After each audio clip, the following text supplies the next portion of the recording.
Welcome to this second talk in our virtual Big Tech Day. We are super pleased for this talk to have Paweł here with his, as he just told me, 3-meter model of the Glomar Explorer that he's going to show us in the next 55 minutes. Before introducing our speaker and then handing over to him to show us, there's some organizational things. This talk is being streamed on YouTube and it's also being recorded for further use. So if you don't want to be in the recording, then you cannot say anything or show your video, just the obvious remark. If you want to ask questions during the talk, you can always do so during the question and answers tool. We are going to collect your questions, and in the end we are going to have time for a short question and answer session with Paweł, who's then answering all your questions. Okay, that was already everything organizational. Now to the exciting part of the talk. As I already said, we are super excited to have Paweł here with us today.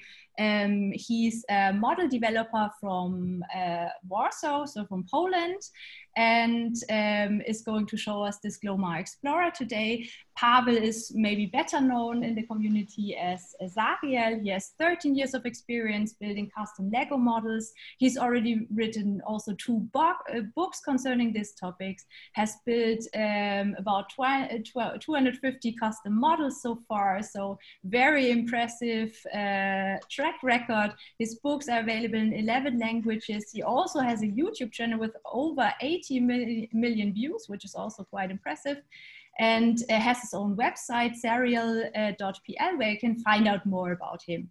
That's then already everything I wanted to say about him, and now I'm just going to give over to him to show us what he did for us. So thank you, Paweł, for being here, and yeah, take it away. Thank you, guys. Thank you for this great introduction. So I'm Paul, and like Katarina said, I'm basically a Lego YouTuber, hobbyist builder with focus on technique, Lego technique and vehicles, mostly remote controlled models of real vehicles. And let me start with a bit of a presentation. Okay, so that's my YouTube channel. You can find it later if you want to. And I wanted to split this talk into 3 parts. I will briefly mention what I do and why am I doing this right now. And then I will talk about the original Glomar Explorer, which you might have heard about last year or not. Because there was a great talk about this by Josh Dean, who has written an excellent book on the subject. And I just want to touch the base for the people who hadn't the opportunity to participate in his talk. And then I will focus on the model itself, the Lego model. So if you can get through the first part of talk, I promise you will see a 3 meters long Lego ship. Just have a little patience, because I think it's going to be more interesting if you know why, what was the original ship about, why was it built in the first place, and what was so special about it. So basically, like I said, I'm a hobbyist builder. And Henrik was kind enough to come up with this idea of building this whole model. I have a YouTube channel. I do work with the Lego company from time to time. The highlight of my cooperation was last year when I went to Australia with the Lego company to operate this excavator you see here remotely using Lego pieces. It was quite an experience, and there is even an official video from the Lego about that. So yeah, that's Australia. And today we are talking about the story of Glomar Explorer in a giant Lego version. And it was really giant. So the whole story starts pretty much like a Tom Clancy novel by Soviets using one of their submarines. It was in April 1968 at the height of the Cold War. And the US Navy has noticed that the Soviet Pacific Fleet is doing some unusual operations which look very much like a response to the loss of a submarine. Basically, the Soviets were trying to locate a submarine that they have lost and they were not sure where. And the US Navy knew that the area they were searching was a patrol area for ballistic missile submarines, the Gulf II class submarines, which carry 3 nuclear missiles each. And after, this is one of these submarines. And after a couple of weeks of search, the Soviets apparently found nothing and gave up. And I just wanted to give you an idea of how hard it is to find a submarine if you don't know specifics about what happened to it. You see, an example, the US has lost 52 submarines during World War II. Can you guess how much it took to find just one of these 52 lost submarines? Like 5 years, 10 years after the war? Well, the answer is 60 years. They only found the first one in 2005. So that should give you some idea of how incredibly hard it is to find a lost submarine. Actually, as I was researching the subject, I have tried to find an estimated number of submarines that were lost and never found. And well, as far as I can tell, there is no such list, no such estimation, because there are just so many lost submarines, nobody counts these. There are lists for selected countries or selected time periods, but there is no like one global list for all of them. Just to give you some idea, we know that Germany alone has lost 632 U-boats during World War II.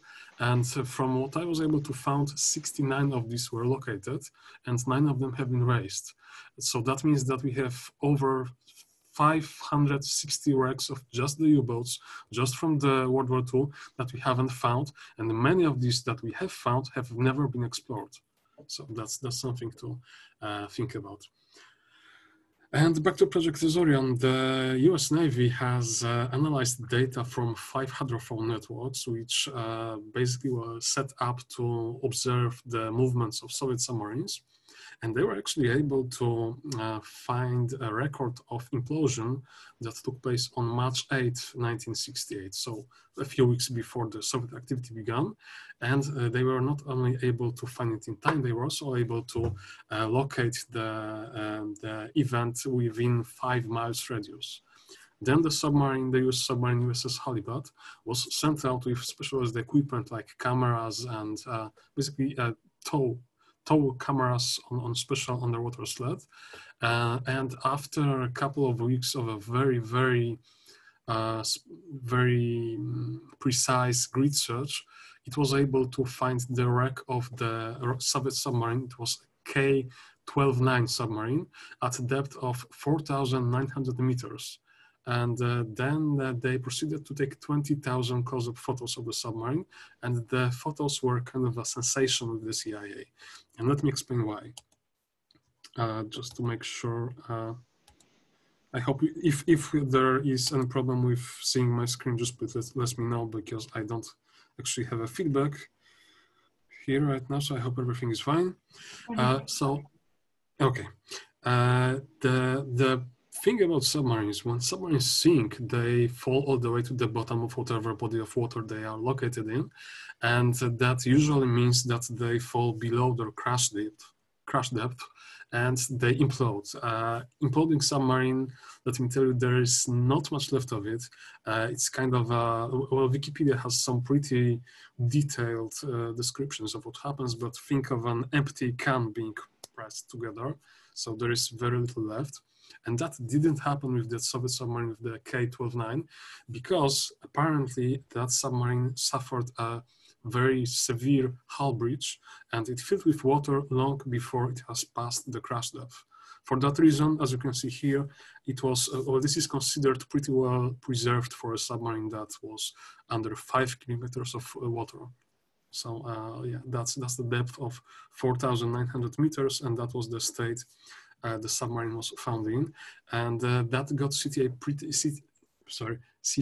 excited, because they were hoping to recover not only cryptographic equipment, which was of great value at that time, but also ideally Soviet nuclear missiles, which should have been intact and in fact were. And why, first of all, why did CIA get that job? You see, at this point, CIA actually had a good record of completing some very impressive engineering projects in great secrecy, including the U-2 plane and the Blackbird plane, which that's the one that could be a tag for another lecture, totally. So these were very impressive engineering projects, and also something I just want to mention briefly is that 2 years before attempting to recover that submarine, the CIA has managed to recover another object from the depth of almost 5 kilometers. You see, in the early 70s, the US has launched the Hexagon system satellites. These were spy satellites that were photographing huge parts of the Soviet Union. And because it was early 70s, the photos could not be simply transferred back to Earth. Instead, they were stored in on film in special capsules. That's the satellite. As you can see, it had 4 capsules, and once the film was full, this is one capsule, the capsule would be dropped down to Earth, and that's my favorite part. As it was dropping down to Earth, it would be caught in midair by aircraft. That's a pretty crazy job. I think that should be the next Mission Impossible or something, because they did actually have pilots flying and finding objects parachuting from outer space and catching them in midair. So that was a pretty cool job. And they called these capsules film buckets. And why am I talking about this? Because, as they say, third time is the charm. And with the first Hexagon satellite, the third capsule had suffered a parachute malfunction. And instead of parachuting, it hit the Pacific Ocean with an estimated force of 2,600 Gs. And it sank to the very bottom. And CIA decided that the film in that capsule is still valuable enough to attempt a recovery. And they also they already knew about that Soviet submarine. So they wanted to practice recovering something that was at a very similar depth. So what they did? They had used a tryst-to bathysphere. That's what it's called. It's a basically small vessel designed for extremely deep diving. At this time, in this configuration, it was rated for the depth of up to 6,100 meters. If I'm not mistaken, it's actually the vessel that has reached the bottom of the Martian Trench. So you can already guess that it was up for the job. And it was equipped with a special grab for the capsule. That's what it looked like. It was actually relatively small because the capsule wasn't big. And you can see this was launched, and that's the photo of the capsule at the bottom of the ocean. This is depth of 4,800 meters. So it was 100 meters closer to the surface than the Soviet submarine. These photos were declassified in 2012, so that's pretty recent. You can see all this secret stuff. I really love that kind of stuff of photos. So up to recently, we would not be able to see this. And this is the capsule. This is the film on it somewhere. They were able to recover the capsule. It turned out that the film has disintegrated from the impact and from submerging in such a great depth. Which should not be surprising, because if you see these caps, we have 2 large caps on the bottom. These are normal paper caps, and on top, sorry. And on the bottom, we have 3 small caps. These caps were actually attached to the bathysphere as it submerged to that depth, and they have been compressed by the water pressure to, as you can see, about half size of the regular cap, maybe even less. This is a sample photo of a Russian Kubinka airfield, Soviet Kubinka airfield. It's near Moscow. It was taken a few years later by another satellite, so that gives you an idea of what CIA was getting from the whole project. And I actually went on Google Maps, and this is the same place today, seen for free from Google Maps. As you can see, we have made some progress here. Because that's something you can see for free. And at the time of the Hexagon satellite project, the cost of the total project was around $14.6 billion in today's money. So back to the Glomar Explorer. As you can see, this is the Glomar Explorer ship, and the reason I've mentioned the Hexagon recovery is because there are some similarities here that you are going to see.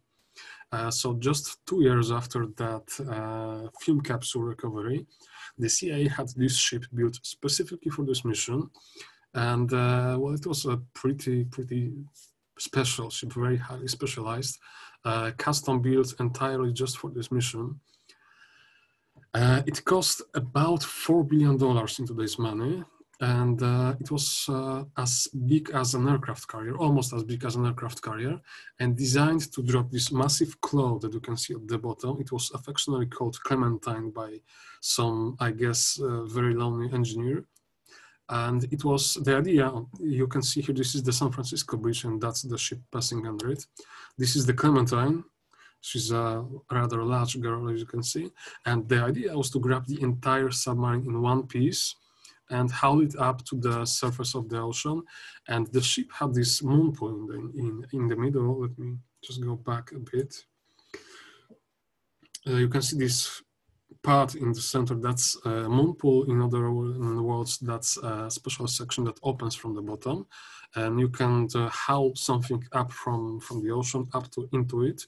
You can close it and you can dry it out and get a nice dry recovered wreckage here. Also, we have docking legs, which were used to secure the claw as it was entering the ship, because it was a pretty huge claw. To give you an idea of the scale, these things here are staircases. So you can see that's a rather huge ship. And this derrick here, it had a pipeline going through it, because to drop the claw 5 kilometers into the ocean, there was a special pipe string assembled section by section as the claw was lowered on the board. So they had been feeding that line to the main derrick and dropping the claw deeper and deeper. And to get to the Reagan model, basically what they did find the wreck, they grabbed it, they were able, actually one of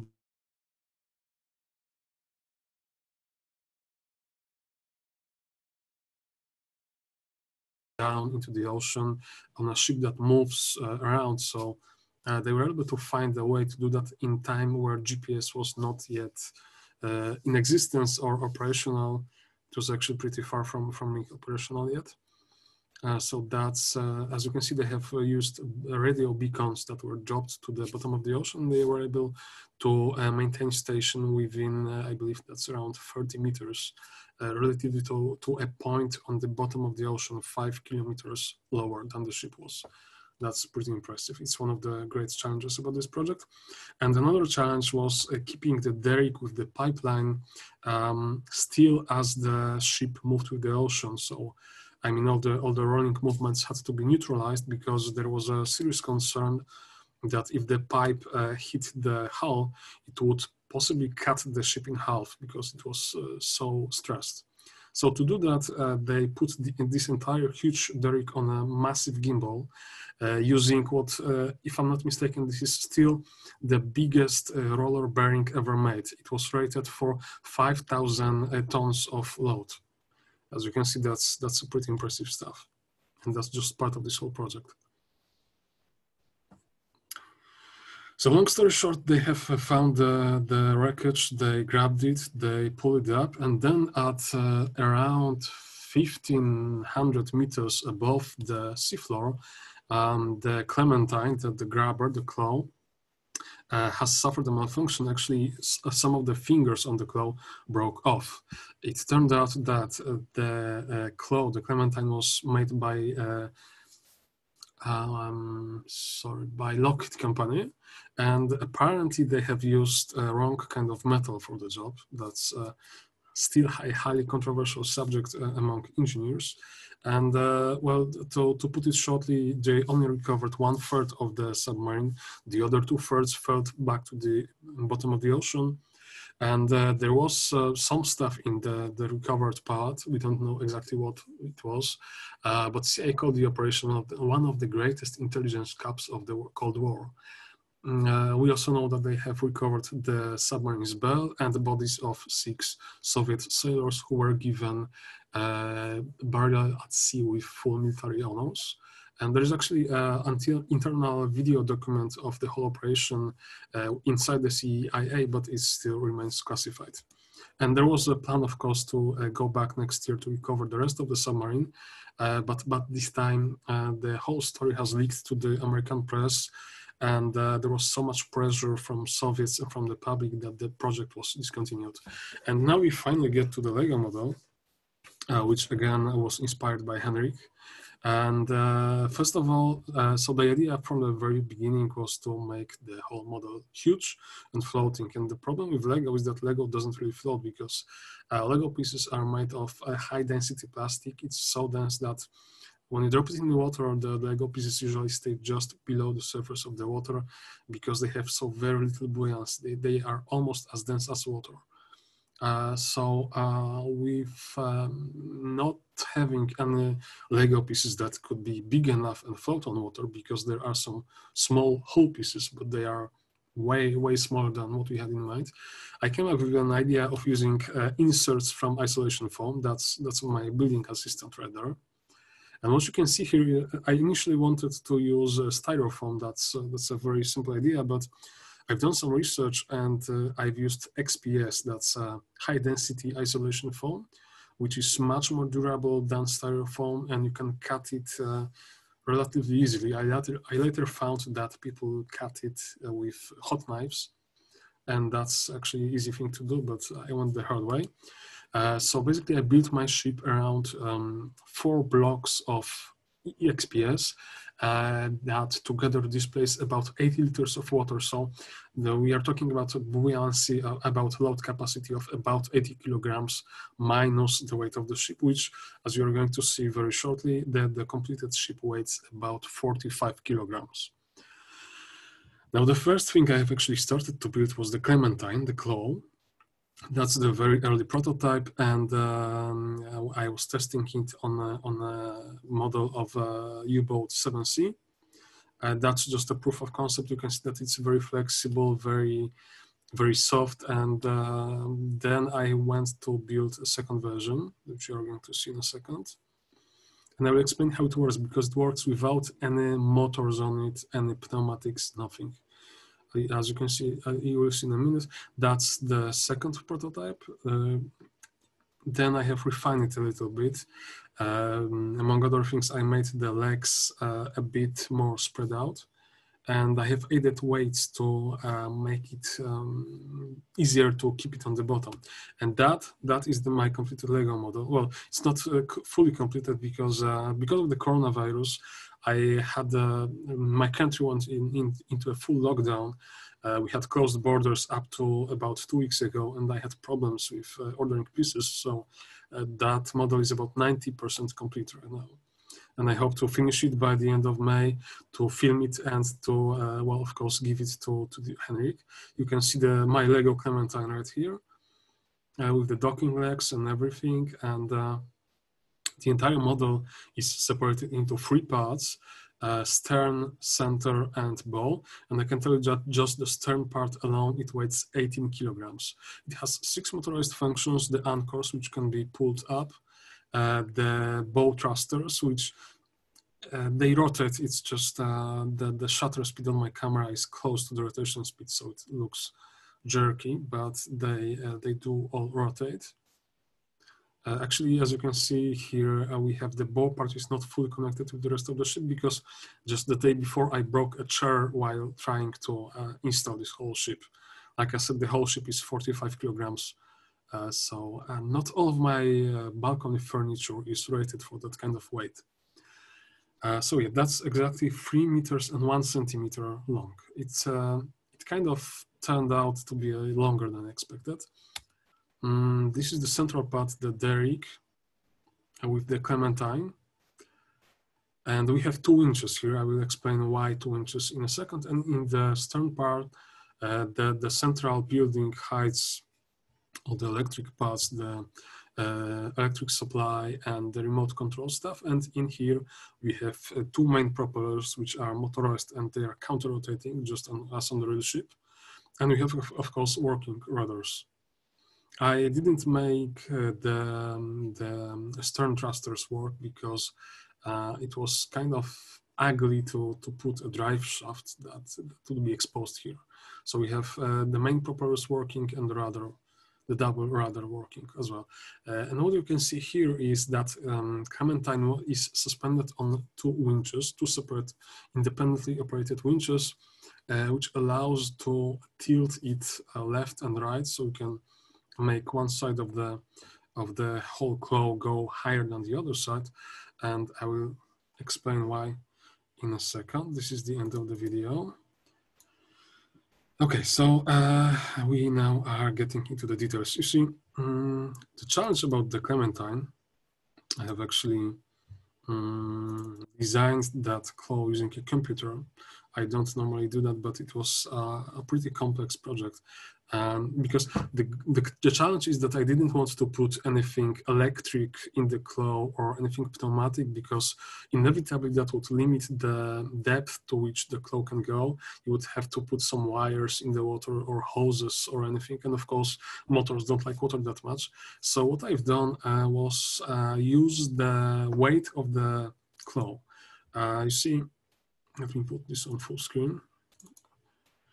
Okay, it's partially hidden. Oh, okay. So what you see here is we have two separate pieces of string that connect from left and right side.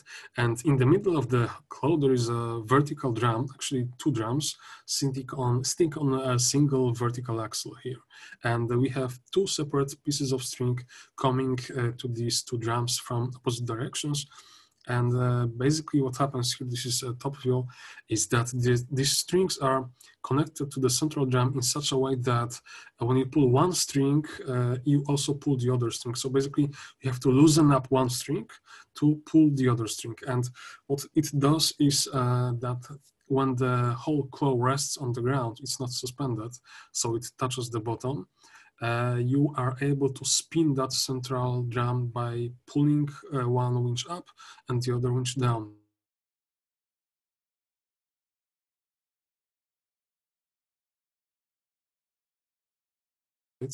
And that rotation is what makes the claw fingers operate. You can see it on the video. Oh, sorry, my internet connection is unstable apparently. This is what you can see on the video right here. As you can see, I'm lowering the claw with open fingers, and we are using both winches in down movement.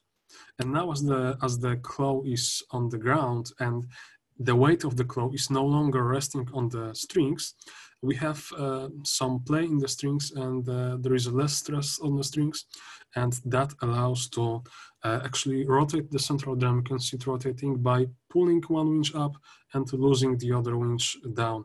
And that closes the fingers. You can also open the fingers at any time. The only condition is that the legs have to be touching the bottom of water. Unfortunately, because of the coronavirus, I have not been actually able to put this ship into water yet, because as you can guess, we are in a full lockdown and all the public swimming pools are closed. And I only know one person with a huge swimming pool, and their house is quarantined. So I feel like I owe you an apology, but then again, I'm not the guy who ate the bat. And these are some photos from the build process, which lasted a couple of months. Henrik was actually considerate enough to give me about 6 months to complete the whole project. And I have only used about 3 months, I think, because my baby was born in the meantime. And that's quite an absorbing event. So what you can see here are the blocks I cut out of the XPS that are fit inside the hull. And basically the entire hull is filled with isolation foam. That's that thing in the center. This is the famously huge Lego 42-100 set, the Liebherr excavator set, which is known for being pretty huge. As you can see, it easily fits in just the central part of the ship, which is actually the smallest part of the ship. That's a funny photo actually, because what you see here is a baby monitor. That's how I was building, with the baby in the next room sleeping. And yeah, that's another part of the XPS being inserted in the in the hull, and here we have the stern structure. Because the whole section at the back of the stern is not supported from the bottom, this had to be strong enough to not break in half. Actually, the sides of the model, the sides are 32 millimeters thick, so that's 4 layers of individual Lego bricks, and they hold the model together pretty well. I'm not sure if you can like lift the whole model in your hands, because it's a little heavier than I can lift, I'm afraid. But it's pretty sturdy. It stays together pretty well. This is the stern part, complete the stern part, resting on a coffee table, so you can see it's pretty huge.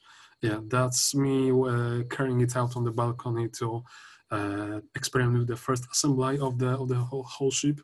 That's 18 kilograms, and I'm really happy I didn't drop it. And that's the first assembly after I broke the first chair.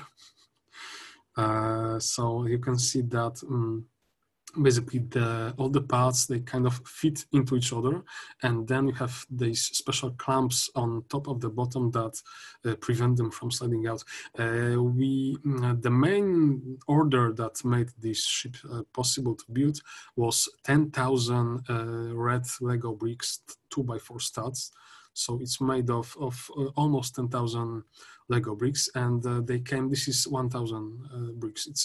You can see the Mac for the size comparison. It's a pretty huge bag, and we got 10 of these. Yeah, that's another sample size.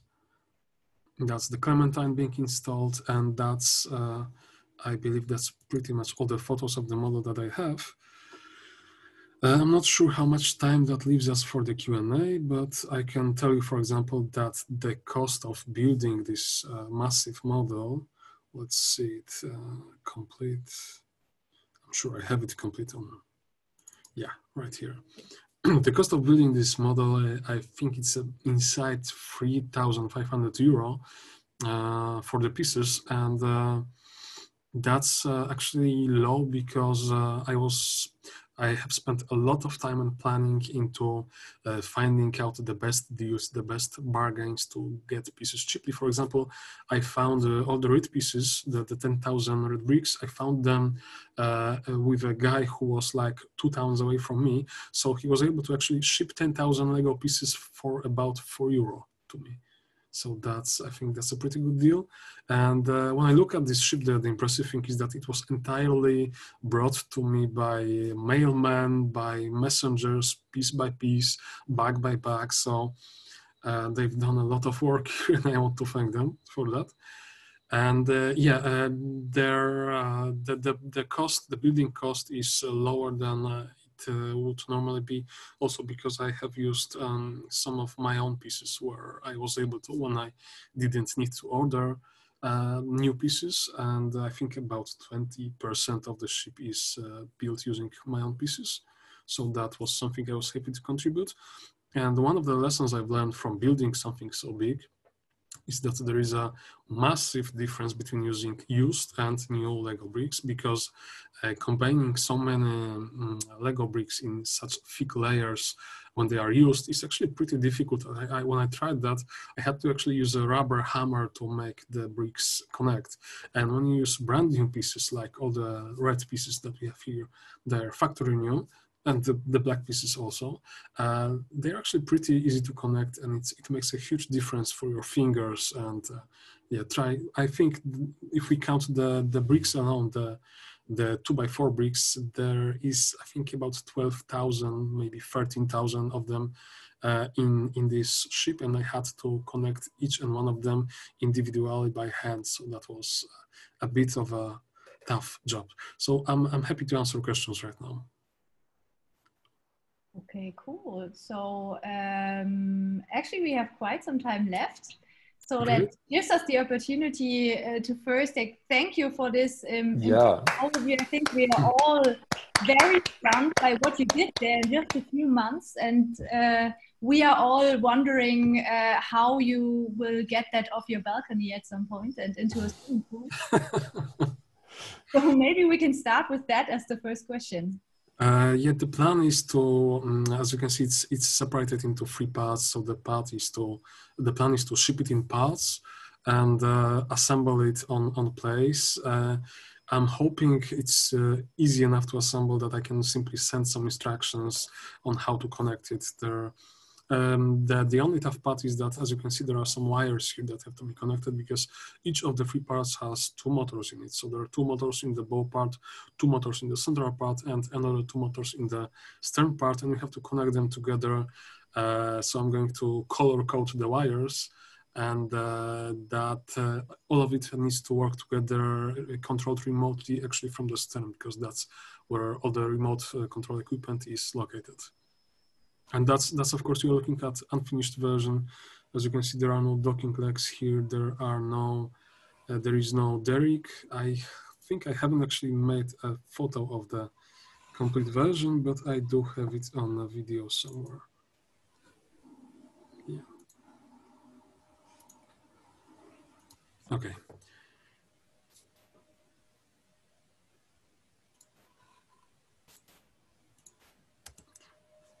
Are there any more questions? Yeah, so we have one question from Francesco, whether you use any glue to make your construction. Oh, that's a great question. That's a great question. And of course, I haven't. There is not a single drop of glue in the whole project because glue is generally considered cheating among LEGO fans. And there was a risk I would be, like chased out of the town or rolled in feathers or something like that.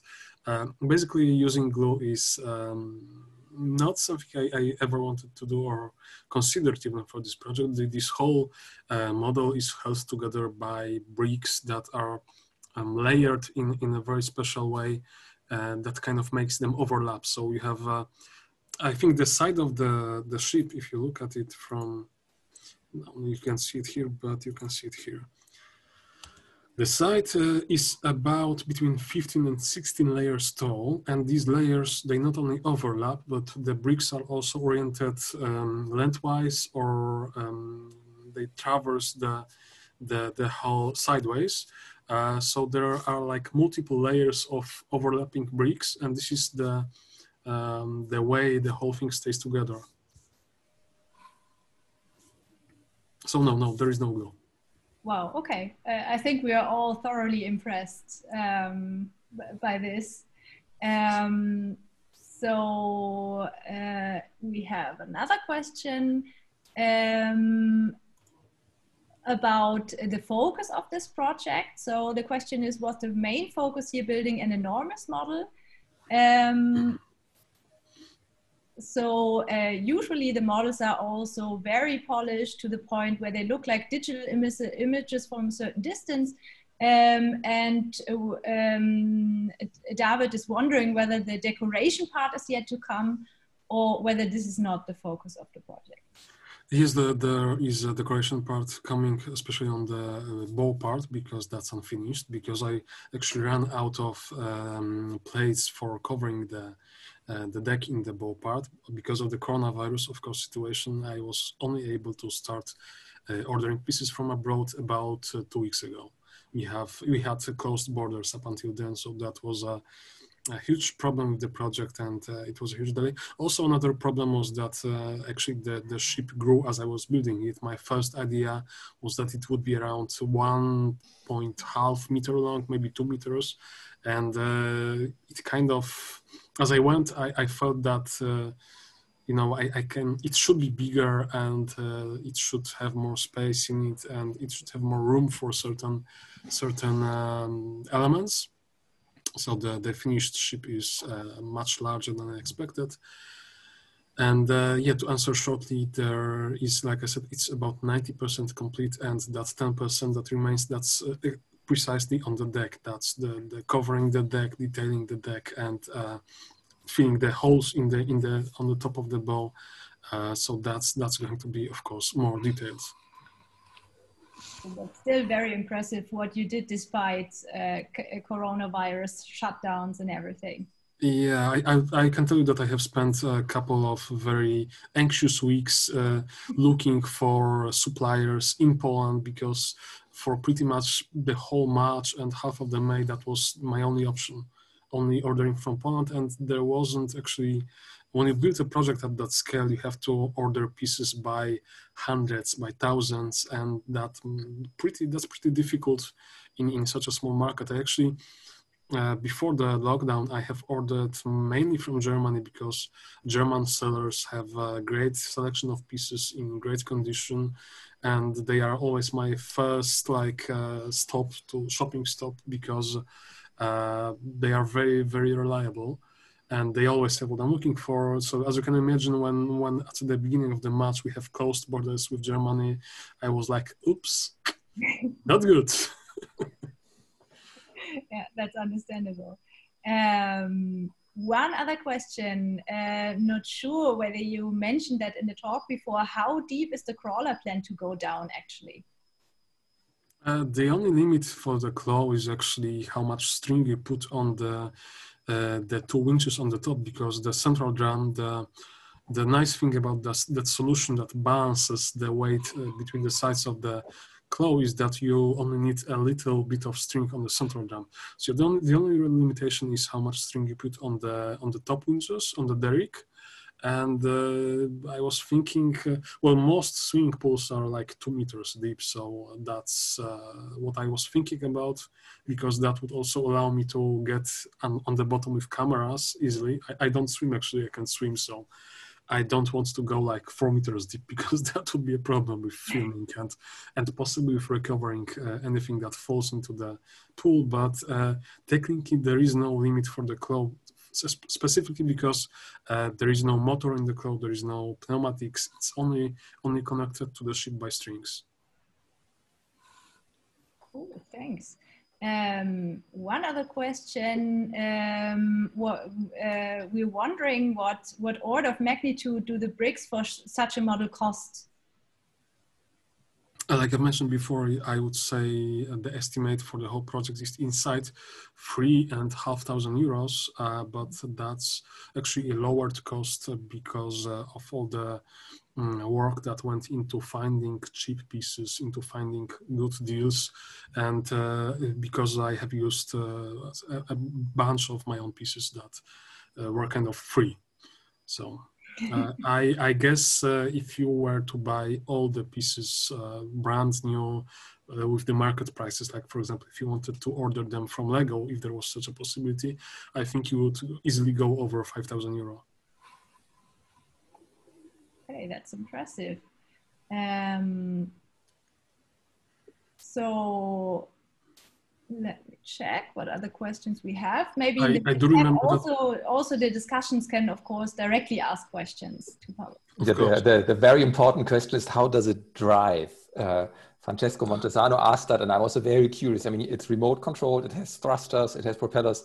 Yes. Will it actually move, or will you put on the motor and then the 45 kilograms will do nothing? Well, that's a good question, because of course the main principle of moving boats is that you have to expel a lot of water from the thrusters to make them move, and with a boat that heavy, I suppose it's going to move, but it's going to take quite a while to start moving, to build into any serious speed. I have used actually a pretty huge propellers in the back, the main main propellers. I think I have them not here. Let me see. Not here either, but I'm sure I shown them in the main video. Yeah, these are main propellers. These are one of the biggest propellers that Lego makes. And well, it's not going to be a motorboat, of course, but I'm hoping that it will be able to move at, let's say, maybe a snail's pace because of all the weight. And of course, a ship that big is going to have a lot of inertia before it starts moving. But it should be able. Well, you are expelling water from the back, so it has to start moving, even if at a very slow rate. Cool, thanks. Maybe one question. I think you explained that roughly, but maybe you can just go a bit more into detail about how to connect the 3 ship parts properly. With a lot of force. Okay. Basically, the structural integrity of this whole ship depends on the sides, because the whole inside is taken by the isolation foam, the blocks of XPS, and so the structure it is held by layers of bricks on the sides, which are overlapping, so that the weak points in one layer are under strong points in the next layer. Kind of like bricks in the wall, similar solution. And there are 2 layers of plates on the bottom and 2 layers of plates on the top. So that's they also overlapping. That's a pretty thick, strong structure. And there is also some scaffolding below the top deck and above the isolation foam. So the deck is not just resting directly on the isolation foam, but it's supported by structure of bricks for greater stability, for keeping it more rigid. Okay, and basically then we have to use some force to put it together. Oh, a lot of force. Yeah, my fingers can tell you. Okay. So, well, I'm also getting a lot of comments about how great this project is and how impressed people are by this. And I'm very grateful, and again, apologies for not being able to fully complete it and for not being able to show it in the water. But you know, it was months in planning, and the coronavirus situation was kind of a surprise. I also had no idea that my country would lock down so completely. So if I was in Germany, I guess it would be easier to complete this model, because I would be still able to order from all the buyers that had the stuff I wanted. And in here, I have spent a month and a half being cut off from suppliers, from German suppliers. So it has a nice feature, you know what? That means when it's all done, then we have a reason to look at it again and talk to you again with it. I mean, it's an absolutely amazing piece of kit, yeah? Crazy, crazy. And by the way, did anybody else see it yet? And how crazy did they say you are? No, nobody has seen the ship other than my wife up to today. I kept it completely secret. I only moved it to the balcony like 3 days ago. So even my neighbors should not have been able to see it, because that side of the building is, well, nobody lives there. So it's kind of a secluded spot. And one of my serious concerns about moving it to the balcony were the birds, because we have a bird feeder on the balcony. And whenever I wasn't filming or working on it, I had this entire model under foil, because there was a risk that, you know, a bird would sit on it and poop on it. So the Kmiec Intelligence Agency, KIA, developed this project in full secrecy. Yeah, this really Absolutely fits. Very nice, very nice. Unbelievable. Unbelievable. Could a baby sit in the moon pool, or would it and will you carry it? I've checked that the baby fits in the moon pool, yeah. I was trying to make a photo with the baby in the moon pool, but my wife did not approve. So. And I thank my very patient, wonderful wife for putting up with this project, because it was also with the baby, you know, it was also Thank you, very much appreciated. Thank you so much. Please give our best regards to your wife for making it possible. Wow.